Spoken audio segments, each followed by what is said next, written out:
ఇక్కడ ఉన్నారుగా. రే బాగా డబ్బులు దాచండి. మళ్ళీ డబ్బు పెట్టి ఆడతారా? అబ్బే ఉత్తినే ఎరా సుబ్బులు పందిగా పెట్టి ఆడుతున్నా. ఏమే నువ్వు ధర్మరాజు, నువ్వు ద్రౌపది. సిగ్గు లేకపోతే సరే. నేను ధర్మరాజుని కాదు గాని ఇది ద్రౌపది. ముక్కండి నీ కంగారేంట్రా? అటే పంట చెరువు కట్ట, అక్కడే నందుగడికి ముడిగడి కాదు. ఇక్కడ నీషు అంటే నీకు కౌంట్ ఆడుతున్నాను. ఎలా వేసావా? కింద చూడు వేసాను. జరుగు వెరీ కూర్చో. అక్కడ పడే చండాలమైన ముక్క.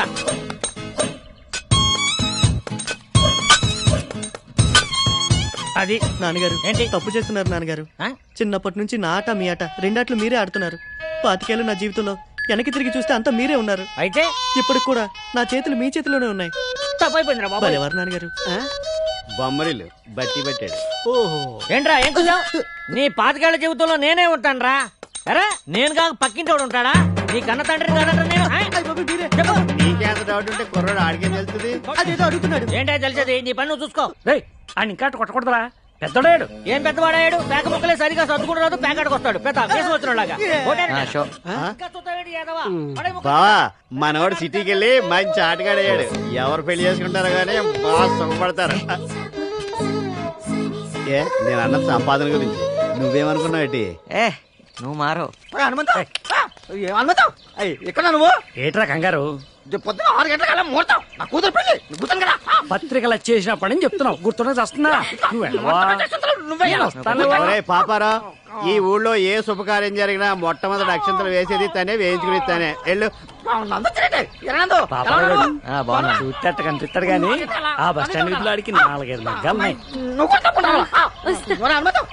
ఎడ్లు పెరుగుతున్నాయి. ఎళ్ళు. కందిపప్పు ధర తగ్గేలా ఉందట్రా? బంగారమే మేలంటున్నాను మరి. శీనుగడు నా బండి బాలో పడేశాడు. తర్వాత తీస్తారా? వేరే బండి తాడుకో. తీసి తీస్తాను చెప్పా కదరా. నాకు ఇప్పుడే కావాలి. తీసుకురా తాత. తీయవా ఉండైతే.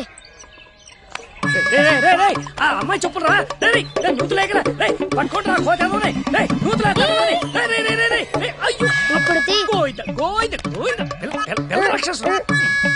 ఇది పట్టుకో. శ్రీ ఆంజనేయం. ఏంటి పిల్లడికి పెద్దనంటే కొంచెమైనా భయం లేదు? భయం కాదు పద్దు, ప్రేమ ఉండాల్సింది. నానంటే ఊర్లో ఎవరికి భయం ఉండదు, ప్రేమ తప్ప. అదేం కాదు, ఒక్క చోట మాత్రం మా బావ పేరు చూస్తే ఊళ్ళో అంతా పాసిపోసుకుంటారు తెలుసా? అంత భయమా? ఉప్పరపల్లిలో మా బావ కట్టించిన మరుగుదొడ్లకి హనుమంతరావు శౌచాలయం అని పేరు పెట్టారు. ఇదిగోరా నీ బెంచ్ కారు. ఈయనొకడు. ఇదిగో మన చెప్పులు. ఆడి బండి కోసం నన్ను మళ్ళీ స్నానం చేయించాడు.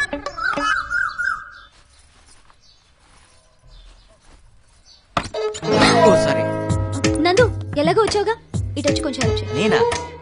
రా, నాకు అలవాట్లేదు. నేను నాకే వచ్చు కట్టడం. Please don't be crazy. పట్టుకో. ఏం చేయాలి? ప్లీజ్. ఓకే ఇలా పట్టుకుని కిందగా. నాకెలా తెలుస్తుంది? మిమ్మల్ని ఎలా మర్చిపోయినరా? ఉండండి వస్తున్నాను. స్ట్రైక్ చేశారంటే మళ్ళీ ఇంట్లో పాలు పెరుగు బంద్. అసలే దేశంలో సమ్మెలు ఎక్కువైపోయాయి.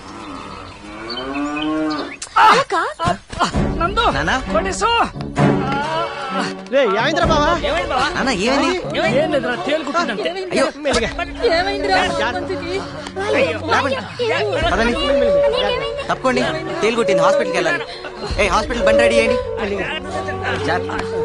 ఏం కాదులేరా నాన్న. ఎలా కుట్టింది? ఆకుపచ్చ సీసాలో పసరుంది. ఒక జత చెప్పులు కుట్టించేవాడు కదా బాండోడా. అంటే అన్నానంటావు గాని నీకేమన్నా అయితే మేమంతా ఏమైపోవాలి? కాస్త చూసుకొని నడవచ్చు కదా. ఏమైందన్నా?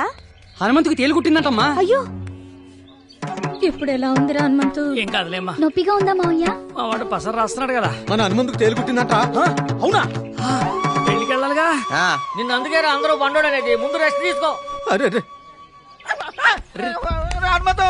ఎంత పని జరిగిందా? నువ్వు వచ్చేవింటరా పాపరావు? అవతల నీ కూతురు పెళ్లి టైం అయింది. నువ్వు లేకుండా కూతురు పెళ్ళట.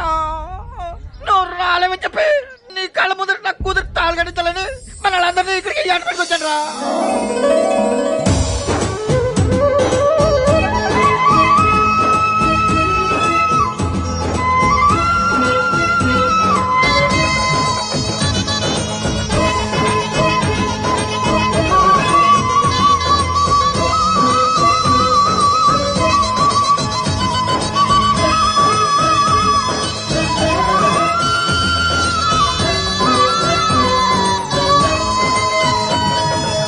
ఏమ్మా నువ్వు నందు కలిసి ఉద్యోగం చేస్తారా లేదా? మావయ్య నేను ఉండేది వాళ్ళ ఇంట్లోనే. ఆ, పోన్లేమ్మా. వీడు ఊరు కాని ఊర్లో ఏం తింటున్నాడో ఎలా ఉంటున్నాడో అని ఎప్పుడూ దిగులు పడేవాడిని.